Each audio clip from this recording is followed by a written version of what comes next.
Désolé de vous déranger, ça ne prendra pas du temps s'il vous plaît. Alors on a un message à passer. Nous sommes africains et nous multiplions manifestation sur manifestation pour que le système de la France-Afrique cesse dans nos pays. Alors, vous avez un mal-être, ce même mal-être qui est partagé par les Africains, qu'ils vivent depuis l'esclavage. Et aujourd'hui, ceux-là qui nous causent ce mal-être veulent nous mettre à mal les uns contre les autres. Il y a un système qui pousse les Africains à l'immigration. C'est le système de la France-Afrique. Et ce système-là, il n'est jamais dénoncé dans les plateaux télé. Et nous, on n'a pas l'accès à ces médias-là pour pouvoir exprimer ce qu'on ressent par rapport à cette question qui est longtemps débattue, cette question d'immigration. Alors, ce système de la France-Afrique appauvrit l'Afrique, pille l'Afrique et tue les enfants de l'Afrique. Plusieurs millions d'Africains sont morts à cause des génocides qui nous ont été organisés et commandités par l'Occident. Et plusieurs de nos chefs d'État ont été tués, dont Thomas Sankara, Patrice Lumumba, par ce même système que je dénonce ici, de la France-Afrique. De l'or est pillé en Afrique, du pétrole, du diamant, de la bauxite, de l'uranium et de toutes ces ressources-là dont vous entendez parler. C'est le pourquoi l'Afrique ne peut pas se développer. Vous nous voyez, vous donnez beaucoup d'aide, vous participez dans des associations, dans des ONG pour aider les Africains, mais ce n'est pas la solution.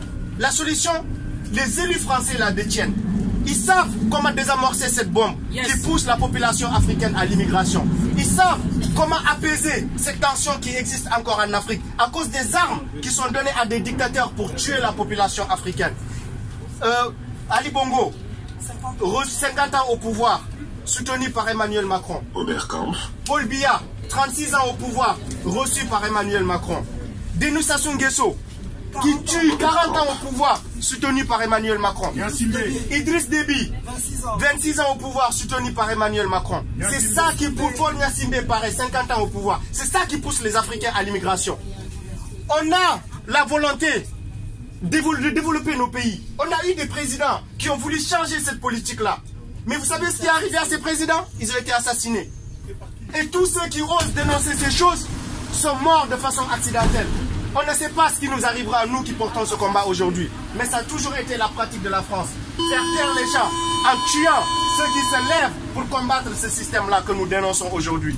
Et ça devrait cesser. On n'a pas de problème entre nous les peuples. Mais c'est la politique étrangère de la France qui appauvrit et qui nous met en mal les uns contre les autres. Les Français sont mal vus en Afrique aujourd'hui à cause de cette politique que Emmanuel Macron, que Charles de Gaulle et que tous ces présidents nous ont appliqués. Des bases militaires pour piller l'Afrique et protéger les intérêts de la France.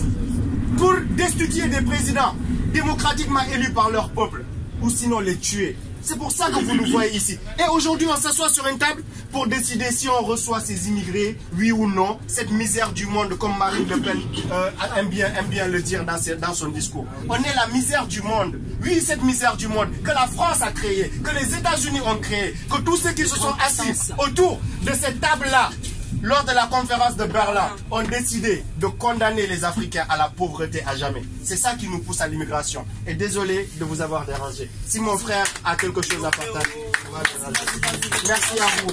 Merci beaucoup.